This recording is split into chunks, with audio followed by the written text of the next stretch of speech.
Hey everyone, thanks for clicking. This is Rocky and I hope all is going well. Alright, so another Monday has gone by, which means we had a new episode of Supergirl. So this video will be my top moments from episode 3 of season 1 of Supergirl. Top moment number 5, Not So Secret Identity. This episode revealed quite a few secrets.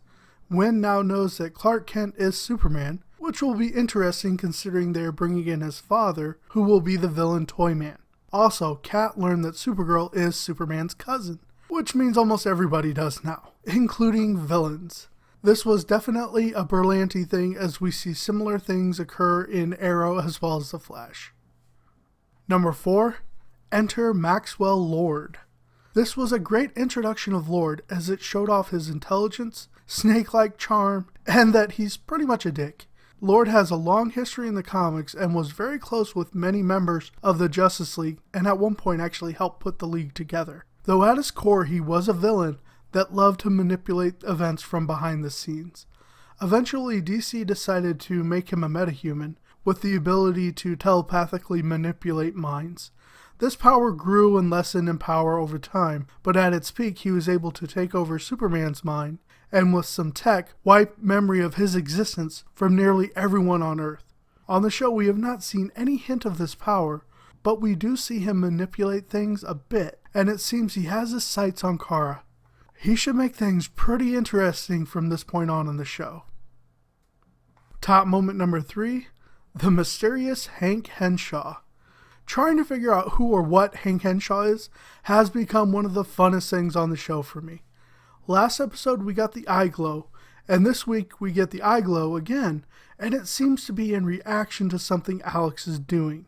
Now if we go the Cyborg Superman route, then he probably detected Alex accessing certain files within the DEO systems. Then again, if we go the Martian Manhunter long shot route, then he could have picked up on Alex's surface thoughts about Kara. Either way, he is taking more of an interest in Kara, so just keep a lookout for any Oreos, alright?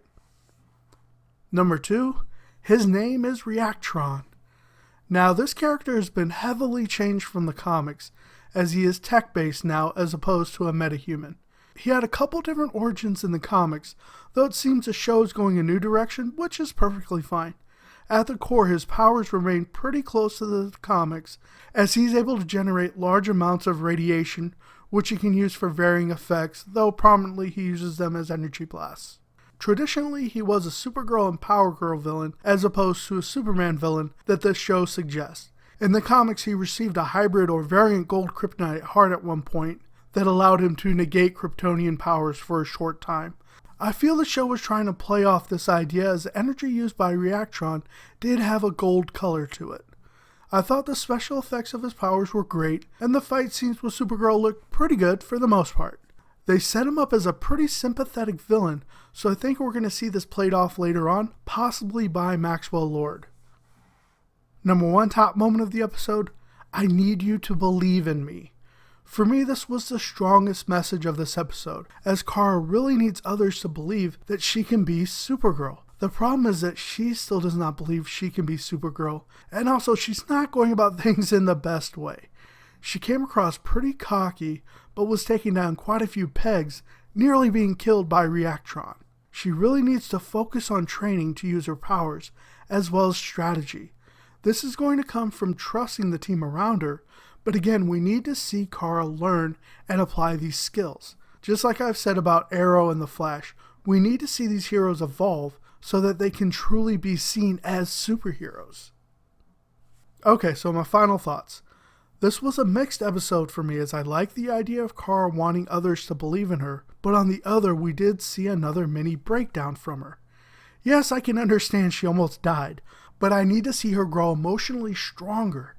Also, the whole partial Superman appearance just was not needed in my opinion, as again it brings up viewer comparison between the two and will cause viewers to want to see Superman more on the show. They could have easily had Lord intervene in some way that would have endeared Supergirl to him that could be exploited later on. Also, I found the whole instant message conversation a bit silly, as how secure are those servers?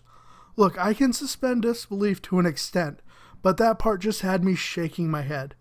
Now, I know Supergirl has lost some numbers when it comes to ratings, but overall it still has a solid rating.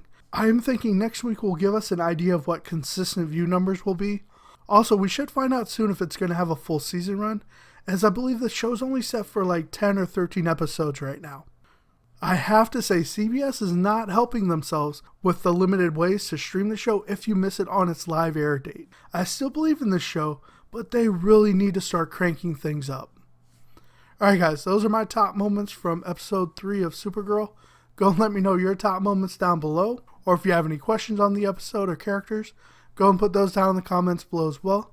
I would love to have some conversations with you guys. If you've enjoyed this video, I'd ask you to go ahead and pound that like button, and let's shoot for 10 likes. But aside from that, what I would enjoy more than anything else is for you guys to check out some more of my videos. So take a look at your screen. I've got a couple links for you to follow. Those same links will be located within the interactive card on the top right of the screen, as well as down in the description below. And if while watching you feel inclined, definitely subscribe to the channel. That way you can receive an alert when I post my next video. And if you have gone ahead and subscribed already, thank you so very much. I really do appreciate you coming on board, and I so hope you've been enjoying the videos. Alright guys, all that being said, I hope you have a great rest of your day now, and I'll talk to you soon. Bye.